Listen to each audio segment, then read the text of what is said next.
ሰላም ጤና ይስጥልን የማዳንስ ቤተሰቦች እንደምን አላችሁ? ሰላምታችሁ በያላችሁበት ይድረስ። እነሆ አዳዲስ ወቅታዊ ተአማኒ መረጃዎችን ይዘን ቀርበናል። ከዜናዎቹ ጋር አብራችሁ እንድትቆዩ ግብዣችን ነው። በማርበርግ ቫይረስ የተያዘ ሰው ሐዋሳ ከተማ መገኘቱን የጤና ሚኒስቴር አስታውቋል።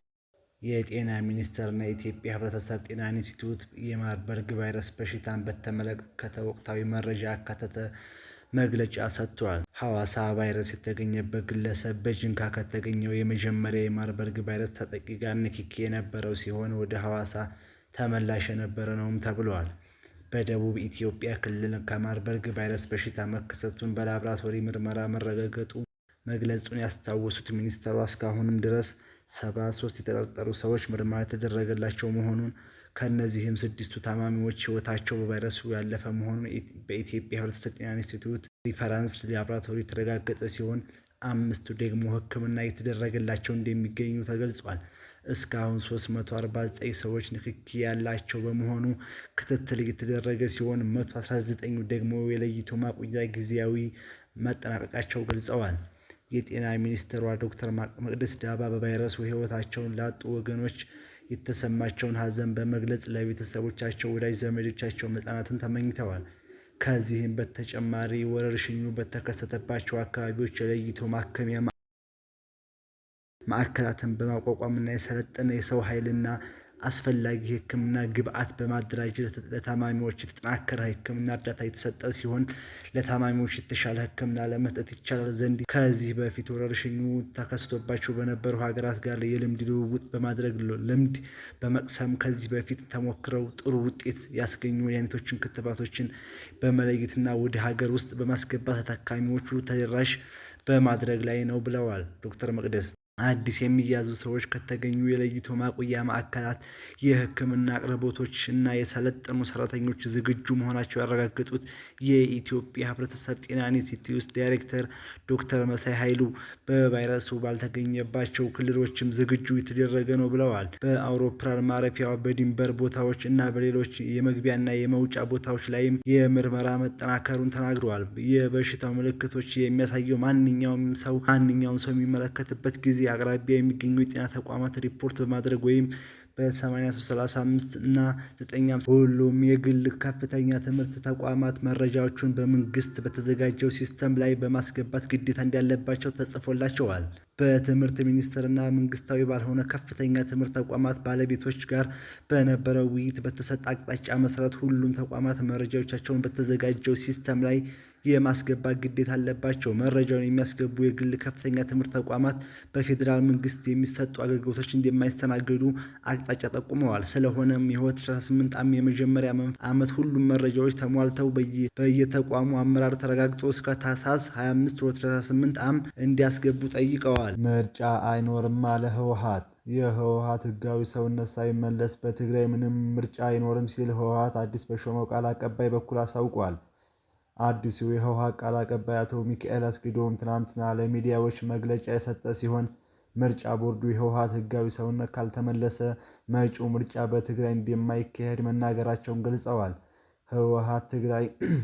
ህወሓት ችግር ውስጥ ነው ማለት የትግራይ ህዝብም ችግር ውስጥ ነው። አብዛኛው የህወሓት አመራር ምሁራን ወጣቶች ናቸው። ህወሓት ሊነቀልም ሊተከልም የሚችለው በትግራይ ህዝቦች ብቻ ነው ብለዋል።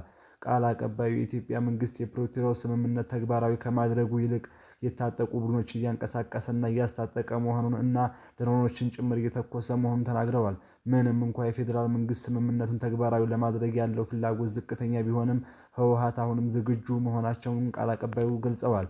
ቃል አቀባዩ ወደ ምዕራብ ትግራይ ወልቃይት የተጀመሩ የአየር በረራዎች ተፈናቃዮች እየመለሰ ነው በማለት ሴራ እና የሚዲያ ፍጆታ መሆናቸውን ተናግረዋል። በደቡብ ወሎ ዞን መቅደላ ወረዳ ማሻ ከተማ ቀበሌ 01 ነዋሪ የሆነው አቶ ሰይድ አሊ መኮንን በድለላ ስራ የሚተዳደር ነው። በስህተት ወደ አካውንቱ የገባ ብር 400,000 ብር የኔ ያልሆነ ገንዘብ ነው በማለት ለባለቤቱ ተመላሽ። የመቅደላ ወረዳ ፖሊስ ይህን መሰል መልካም ተግባር ሌሎችም ሊጋራ ይገባል ብለዋል። በአንድ ወር ቀጠሮ ይሰጥ የነበረው የፓስፖርት አገልግሎት መቋረጡ ቅሬታ ፈጥሯል። ቀኑ ሲራዘም ብሩ አልቀነሰም። የኢሚግሬሽን ዜግነት አገልግሎት ከሚያቀርባቸው የፓስፖርት አሰጣጥ አገልግሎት አንዱ የሆነው በአንድ ወር ቀጠሮ ለዜጎች ይሰጥ የነበረው ፓስፖርት አቅርቦት የጊዜ ገደብና ሁኔታ በግልጽ ባልታወቀ ምክንያት መቋረጡ ቅሬታ ፈጥሯል። ሪፖርተር ያነጋገራቸውና ስማቸው እንዳይገለጽ የጠየቀው አንድ ተገልጋይ ለራሳቸው ለቤተሰቦቻቸው አገልግሎት ለማግኘት ባለፈው ሳምንት የመጀመሪያ የስራ ቀናት ወደ አገልግሎት ዋና መስሪያ ቤቱ ጎተራ አካባቢ በሄደበት ወቅት በአንድ ወር ቀጠሮ በ5,000 ብር ክፍያ ሲሰጥ የቆየው የፓስፖርት አቅርቦት አገልግሎት ለጊዜው መቋረጡ እንደተናገራቸው ገልጸዋል። ማሟላት የሚገባኝ ሰነዶች ሁሉ ይዤ ጎተራ አካባቢ የሚገኘው መስሪያ ቤት ደርሼ ወደ ውስጥ ለመግባት ምክንያቴን ለሰራተኞቹ ባሳወቅኩበት ወቅት በአሁኑ ወቅት የተሰጠ ያለው ፓስፖርት በ2 ቀናት በ25,000 ብር ክፍያ እና በ5 ቀናት በ20,000 ብር ክፍያ የሚቀርብ ፓስፖርት ብቻ መሆኑን ተነገረኝ። አቅሜ ስለማይፈቅድ ትቼ ተመለስኩ ብለዋል። የተቋሙ ዋና ዳይሬክተር ወይዘሮ ሰላማዊት በሰጡት ምላሽ የሲስተም ሽግግር ላይ ሆነን ነው፣ በአጭር ጊዜ ይስተካከላል ሲሉ ገልጸዋል።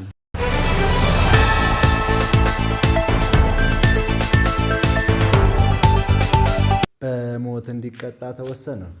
የአርባ ምንጭ ከተማ አስተዳደር የ10 ዓመት ታዳጊ ናትናኤል ማይክልን በአሰቃቂ ሁኔታ ገድሎ የጣለው ተከሳሽ ወርቅነህ አሰፋ ደረሰው በሞት እንዲቀጣ የጋሞ ዞን ከፍተኛ ፍርድ ቤት ወሰነ።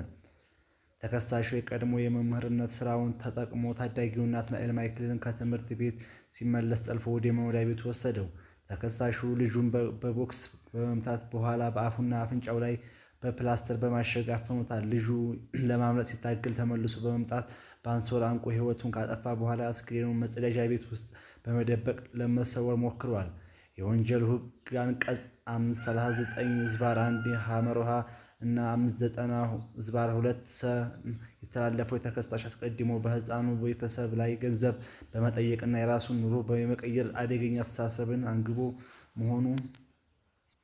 አንግቦ መሆኑ ክሱ ገልጿል። ውሳኔው የጋሞ ዞን ከፍተኛ ፍርድ ቤት አቃቤውን ሕግን ክስና ማስረጃዎችን አጣጋቢ ሆኖ በማግኘቱ ተከሳሹን በጭካኔ በተሞላበት መንገድ የፈጸመው አስቦ የመግደልና ታዳጊውን የመጥለፍ ወንጀል ተረጋግጦበታል። በሞት እንዲቀጣ ውሳኔ አስተላልፏል። የዚህ ፍርድ ውሳኔ ለታዳጊው ናትናኤል ቤተሰብና ለሕዝብ ፍትህ የሚሰጥ እንዲሁም ለሕፃናት ደህንነት የተገባ መልእክት የጊኒ ቢሳው ጦር በመፈንቅለ መንግስት ሀገሪቱን ለመቆጣጠር ወታደራዊ እዝ መፍጠሩን አስታወቀ። የሰራዊቱ ተወካይ በቴሌቪዥን ባስተላለፈው ንግግር ጦር ሕገ መንግስቱና እየተካሄደ ያለውን የምርጫ ሂደት ወደ መደበኛው ሁኔታ ለመመለስ ምቹ ሁኔታዎች እስኪፈጠሩ ድረስ ማገዱን ይፋ አድርጓል። ይህ ክስተት የተፈጠረው ህዳር 14 ቀን 2018 ዓ.ም በሀገሪቱ በተካሄደው ፕሬዝዳንታዊ ምርጫ ተከትሎ የመጣ ሲሆን የምርጫው ውጤት ህዳር 18 ቀን 2018 ዓ.ም ይፋ ይደረጋል ተብሎ ይጠበቅ ነበር። ፕሬዝዳንቱ ላይ የተላለፈው የጥፋተኝነት ውሳኔ ጸደቀ። የፈረንሳዩ ከፍተኛ ፍርድ ቤት በቀድሞ ፕሬዝዳንት ኒኮላስ ሳርኮዚ በ2012 በድጋሚ የምርጫ ዘመቻቸውን ለማካሄድ ህገወጥ የገንዘብ ድጋፍ እንዲጠቀሙ የተወሰነባቸው የጥፋተኝነት ውሳኔ አጽድቋል። ይህ ውሳኔ በሌላ የክስ መዝገብ ይግባኝ እስኪሉ ድረስ ከእስር የተለቀቁ በ2 ሳምንት ጊዜ ውስጥ የተሰማ ለታሪካቸውና ለዝናቸው ተጨማሪ ሽንፈት ሆኗል። ሳርኮዚ በ2017 አሸናፊ በሆነበት የፈረንሳይ ፕሬዝዳንታዊ ምርጫ በወቅቱ ከሊቢያ ምስጢራዊ የገንዘብ ድጋፍ ለማግኘት ሴራ ጠንስሰዋል በሚል ጥፋተኛ ከተባሉ በኋላ በፓሪስ ሳንቲ ዋህኒ ቤት ለ20 ቀናት ታስረው ቆይተዋል። ሳርኮዚ በበኩላቸው ምንም አይነት ጥፋት አለመፈጸማቸውን በመግለጽ ክሱን አስተባብለዋል።